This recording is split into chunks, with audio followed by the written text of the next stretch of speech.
The supermarket buzzed with customers, the scent of fresh bread and coffee in the air. Behind the register, store manager Greg scowled as a disheveled woman entered. Her hair was tangled, her clothes worn thin. As she approached the checkout counter, Greg's voice rang out, sharp and loud. "We don't serve people like you here." The woman's eyes held something beyond hurt, something unshaken. She whispered, "Are you sure about that?" Her voice sent a ripple through the crowd. Who was she? And why did her presence unnerve even the most confident man in the room? Greg had been managing the store for 5 years. He prided himself on efficiency, profits, and keeping a certain image. He believed that a supermarket like his should be free of disturbances like beggars or the homeless. To him, they were nuisances, people who brought trouble. But Greg's life wasn't as perfect as he made it seem. He was struggling to pay off debts. His wife had left him months ago, and his stress levels were skyrocketing. Yet his arrogance never wavered. Across the store, Lisa, the cashier, worked her shift quietly. Unlike Greg, she had a kind heart. She had noticed the homeless woman before, often sitting outside watching people come and go, never begging, just observing. Today she had stepped inside for the first time. The store itself was a well-known chain supermarket nestled in an affluent neighborhood. It had polished floors, bright lights, and rows of perfectly aligned products. The customers were mostly well-dressed, professionals, or families grabbing their weekly groceries. Then there was the woman. She walked with careful steps, her shoulders slightly hunched. Her eyes flickered across the shelves, taking in the world around her. She picked up a loaf of bread and an apple, approaching the counter with hesitation. That's when Greg stepped in. "What do you think you're doing?" he demanded, his voice cold and cutting. Lisa flinched at his tone, but the homeless woman simply looked at him. "Buying food," she said simply. Greg scoffed. "With what money?" Slowly, the woman pulled out a small, worn leather wallet. Inside, crisp bills and a platinum credit card gleamed under the store's fluorescent lights. Silence. A few customers exchanged glances. Lisa's eyes widened. Greg's smirk faltered. "Who was she?" Before anyone could ask, the woman spoke again. "I'll be paying for this, just like everyone else." But something about her tone hinted that she wasn't just another customer. She was someone who had been here before, someone who knew more than she let on. Greg's hand remained frozen over the phone, his mind scrambling to process what was happening. The store owner, Mr. Carter, had never looked at anyone with such emotion before, not even his own employees. But here he was, his gaze fixed on this homeless woman as if she were someone important. Greg's throat tightened. "What do you mean she came back?" Mr. Carter didn't answer immediately. Instead, he studied the woman's face for a long moment, as if confirming something. Then he sighed and turned to Greg. "This woman isn't just anyone. She has every right to be here. More than you even." Greg scoffed. "What the hell does that mean? She's—" The woman cut him off. "Homeless? Dirty? Not worth your time?" She took a step closer, her eyes never leaving his. "That's what you think, isn't it?" Greg folded his arms. "I think you're causing a scene." The woman let out a dry laugh. "Oh, Greg, you haven't changed at all." Lisa, who had been silent until now, hesitated before speaking. "Mr. Carter, who is she?" The store owner let out a slow breath, looking at the woman with something between sadness and admiration. "Her name is Evelyn."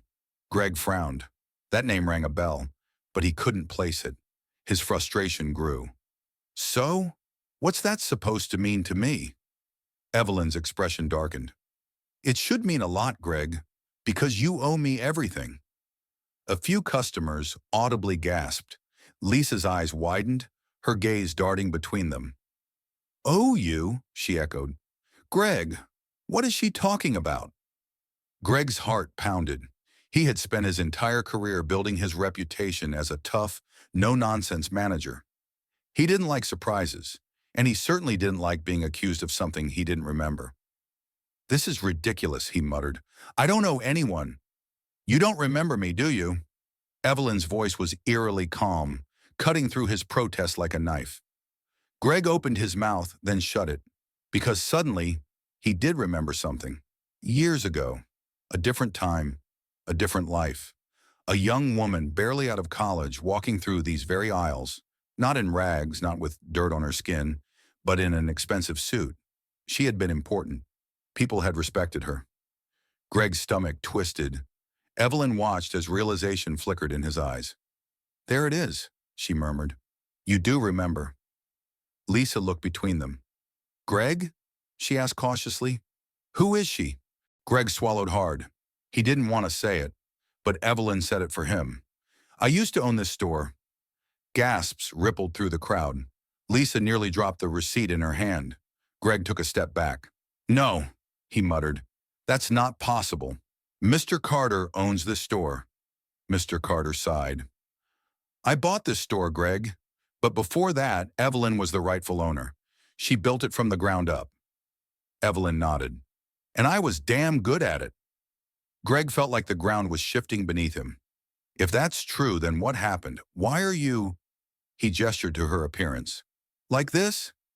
Evelyn's lips curled into a sad smile. "Life happened, Greg. One bad deal, one mistake, and everything crumbled." Lisa's voice was barely above a whisper. "You lost everything?" Evelyn nodded. "I trusted the wrong people, and when things started falling apart, I thought my employees would have my back. But instead, I was betrayed." She turned her sharp gaze to Greg. "By you." Greg felt like he'd been punched. The memories came rushing back now. Years ago, when Evelyn had been struggling to keep the store afloat, she had confided in her employees. She had asked for their support, their patience. Greg had been one of her senior staff members back then, but instead of helping her, he had taken advantage of her downfall. "You wanted my job," Evelyn continued. "You wanted power. So when the company was on the verge of collapse, you turned on me. You convinced the staff that I was reckless, that I didn't deserve to run the store." Greg's breathing became shallow. He had done that. He had whispered in people's ears, planted seeds of doubt. And when Evelyn had lost the store, Greg had made sure to position himself as the ideal replacement. He had thought she'd never come back. Mr. Carter looked disappointed. "Greg, I never knew the full story. Had I known, I would have never promoted you." Greg's hands clenched. "That was years ago. Things change." Evelyn shook her head. "You haven't." Lisa took a slow step forward. "Evelyn, if you lost everything, how did you come back?" Evelyn's smile was faint but full of meaning. "Because I never gave up." She pulled a small folder from the bag slung over her shoulder and handed it to Mr. Carter.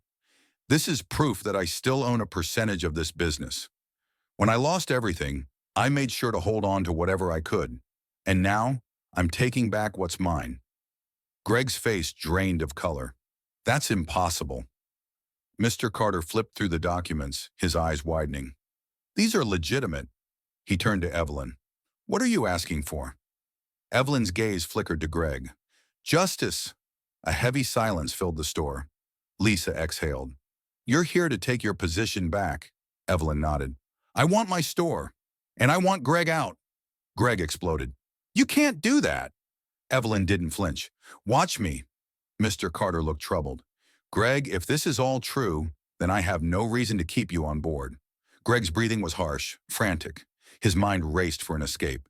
"You can't just throw me away. I've given years to this store." "You stole years from me," Evelyn corrected. "You built your success off my downfall." The store was dead silent. Customers, staff, everyone was watching. Greg shook his head. This isn't fair." Evelyn stepped forward, her voice quiet but powerful. "Neither was what you did to me." Mr. Carter sighed, closing the folder. "Greg, I think it's time for you to leave." Greg felt his entire world crumbling. "You're firing me?" Carter nodded. "Effective immediately." Greg's eyes darted around the store. He looked for sympathy, for support, but there was none. Even Lisa, who had worked under him for years, only looked at him with disappointment. Security arrived. Greg clenched his fists, his entire body trembling with rage and humiliation. Evelyn gave him one last look. "I hope you learned something from this, Greg, because I already did. You only lose everything when you stop fighting for it." With that, security escorted Greg out. The moment he disappeared, a breath of relief washed over the store. Mr. Carter turned to Evelyn. So, what now? Evelyn straightened her shoulders. Now? I run my store the right way. Lisa smiled. Welcome back, Evelyn. Evelyn smiled. It's good to be back. And just like that, the woman everyone underestimated walked back into the life she was meant to have. Greg stood frozen, his face contorted in disbelief. Security had their hands at the ready, but he hadn't moved. His eyes darted from Mr. Carter to Evelyn, searching for some last chance to overturn his fate. He had been the one in control for so long, but now with everyone watching, the truth had shattered his carefully built facade. Evelyn kept her eyes on him, unwavering.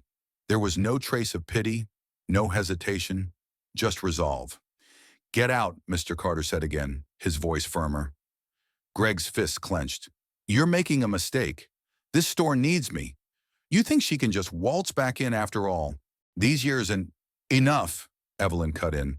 Greg, you were never needed. You were tolerated. You were a parasite feeding off what I built. But that ends today.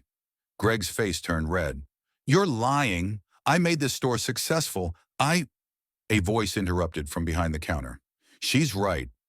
All eyes turned to Lisa, who had remained silent until now.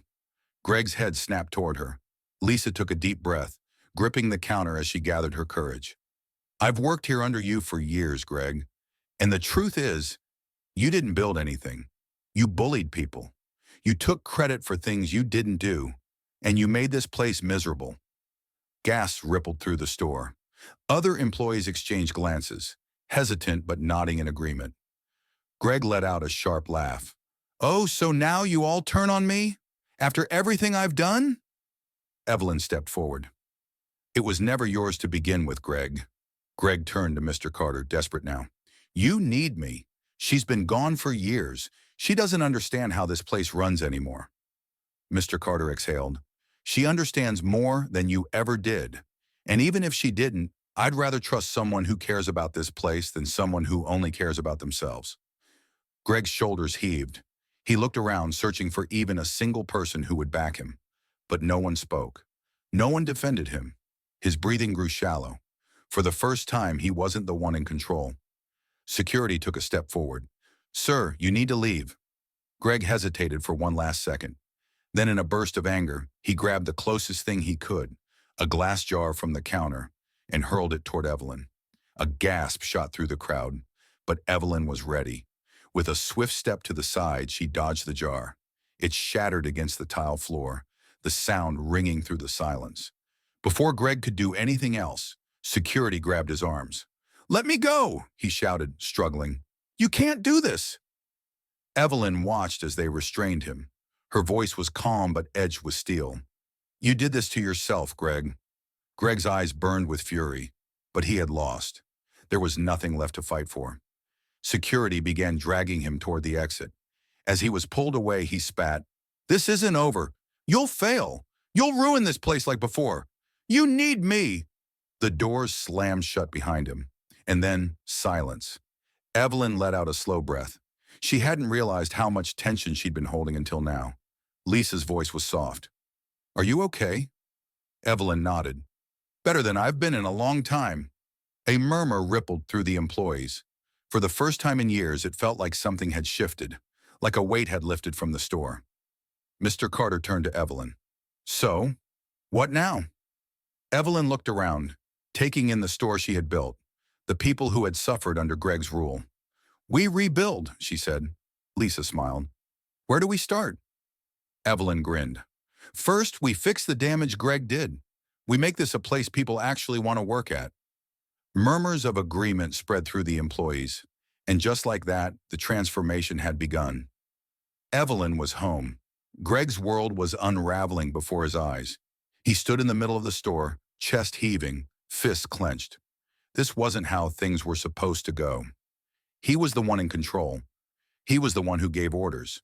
And now in front of employees, customers, and even his boss, he was being humiliated. His voice was sharp and desperate. This is ridiculous. She can't just walk back in and take over like nothing happened. Evelyn stood firm, arms crossed. I don't need your permission, Greg. The truth is out, and your time here is over. Greg turned to Mr. Carter, his last hope. You're really going to throw me away for her? Mr. Carter's face was heavy with disappointment. This isn't about choosing her over you. This is about the truth. I promoted you because I believed you earned it. But now I see that you climbed up by stepping on someone else. He shook his head. That's not leadership. Greg's hands trembled. This store wouldn't be here without me. Lisa, who had watched silently until now, finally spoke. No, Greg. This store was here before you, and it will be here long after you're gone. Greg snapped toward her. You have no idea what you're talking about. Lisa didn't back down.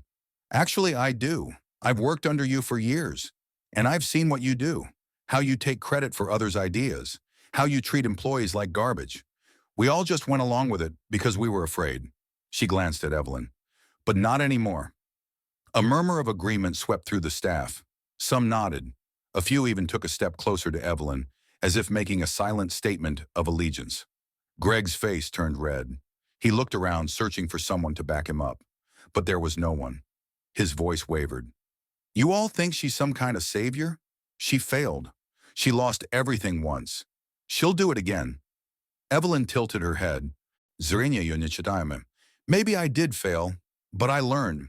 And that's the difference between us, Greg. When I fell, I got back up. You built your whole life around making sure you never had to fall. Greg's nostrils flared. This isn't over. He turned on his heel and stormed toward the exit. But as he reached the door, he spun around one last time. His voice was filled with venom. You think you've won? You don't know how hard it is to run this place. You'll fail, just like before. And when you do, don't expect any of us to feel sorry for you. Evelyn met his gaze without flinching. I don't need anyone to feel sorry for me, Greg. She took a step closer. But when I rebuild this store the way it should be, don't expect to be anywhere near it. Greg's lips curled in anger, but he had no more fight left. He turned and walked out, slamming the door behind him. For a moment there was silence. Then a slow exhale of relief spread through the store. Employees exchanged glances. Customers who had been frozen in place whispered among themselves. Lisa turned to Evelyn. So, what now? Evelyn let out a small, almost disbelieving chuckle. Now? We fix what's broken, Lisa smiled. Where do we start? Evelyn's eyes scanned the store, the place she had built, the place that had been taken from her. It would take time, but she would bring it back to what it was meant to be. She turned back to Lisa. We start by making this a place people want to be. And with that, the real work began. The store felt different. The air was lighter, the tension that had hung over the employees for years dissipating like a storm finally passed. For the first time in a long time, people weren't looking over their shoulders in fear of Greg's wrath. Evelyn stood near the front, watching as employees returned to their duties. It wasn't just work anymore. It was movement toward something better. Lisa approached her, a cautious hope in her eyes. It really happened, didn't it? Evelyn smiled. It did. Mr. Carter cleared his throat. Evelyn, I'd like to discuss the transition with you. There's a lot of paperwork, of course, but I want to make this official. If you're willing, I'd like you to take full ownership of this store again. Evelyn turned to face him. You really trust me to do that? Mr. Carter gave a small nod. I trusted Greg once, and I see now that was a mistake. But I also see how much this place means to you, and I think you're exactly what it needs. Evelyn exhaled slowly. This was it. The moment she had waited for. The moment she had dreamed of when she had nothing but scraps and regrets. Lisa grinned. So, you're really back? Evelyn turned to the employees who had gathered near the registers, watching the exchange with quiet anticipation. She nodded. I'm back. A small round of applause broke out among the staff. A few clapped lightly, others whispered excitedly. There was a shared energy, a belief that things would finally change. Evelyn didn't waste time. The next few weeks were filled with long hours, difficult conversations, and more work than she had ever done before. Her first act as owner was to reinstate fair wages and ensure that every employee had an actual voice in how things were run. She introduced open-door meetings, encouraging employees to speak up about changes they wanted to see. She also revamped the work schedule, eliminating the exhausting back-to-back shifts Greg had enforced. Employees were given proper breaks, and Lisa, who had been Greg's go-to whenever he wanted to offload extra work, finally got to leave on time. One afternoon, Lisa approached Evelyn as she was reviewing sales reports. "I wanted to thank you." Evelyn looked up, surprised. "For what?" Lisa hesitated. "For everything. For listening. For actually seeing us. You have no idea how different this place feels already." Evelyn leaned back in her chair. "I do, actually. I know what it's like to be treated as invisible. I never want that for anyone who works here." Lisa nodded. "Well, it means a lot." Evelyn smiled. As word spread that Greg had been fired, former employees who had quit under his rule started returning.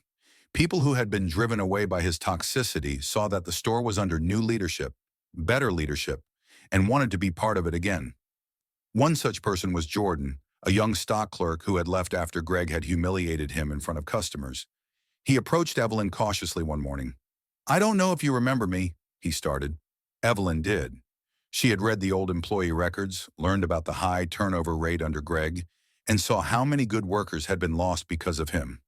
"I do," she said, "and if you want to come back, the door is open." Jordan looked shocked. "Just like that?" "Just like that." He stared for a moment before nodding. "I'd like that." And just like that, another piece of the store was restored. One rainy evening, just as Evelyn was closing up, she heard a soft knock at the front door. She expected it to be Lisa or one of the employees who had forgotten something, but when she turned, her breath caught. Greg. He stood there, no longer the smug, arrogant man she had faced down weeks ago. His clothes were slightly disheveled, his eyes tired. He looked smaller, as if he had been carrying a weight he could no longer bear. Evelyn hesitated, then unlocked the door. "What do you want?" Greg let out a slow breath. "I don't know." She raised an eyebrow. "That's a first." He gave a humorless chuckle. "Yeah." He looked past her, at the store, her store. "You really did it." Evelyn crossed her arms. "I did." Greg shifted uncomfortably. I was wrong." Evelyn didn't respond immediately. Instead, she let him sit with the silence. Let him feel the weight of what he was admitting. Greg sighed.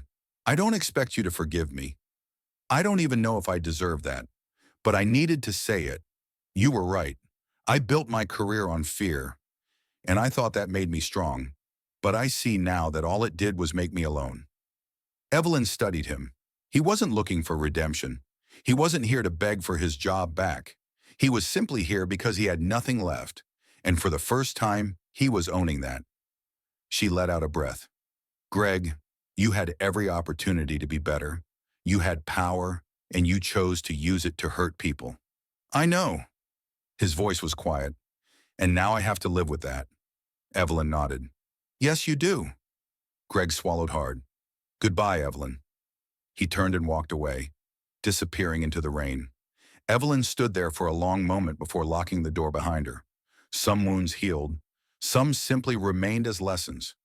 Greg would never step foot in this store again, but his presence, his mistakes, would serve as a reminder of how not to lead.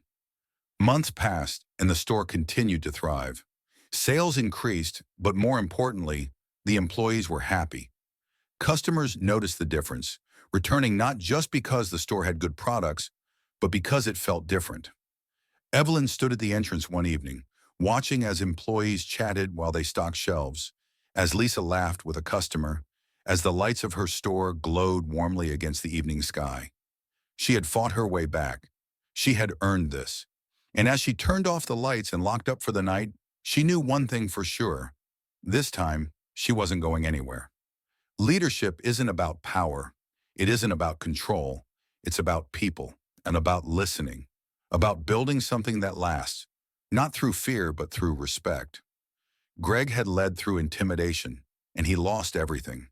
Evelyn had lost it all, but through resilience, she rebuilt not just a business, but a home for the people who worked there. And in the end, that was what made all the difference. Thank you for watching. If you enjoyed this emotional story, and make sure to hit that subscribe button and turn on notifications so you never miss an inspiring story. Don't forget to leave a comment and share your thoughts about the story.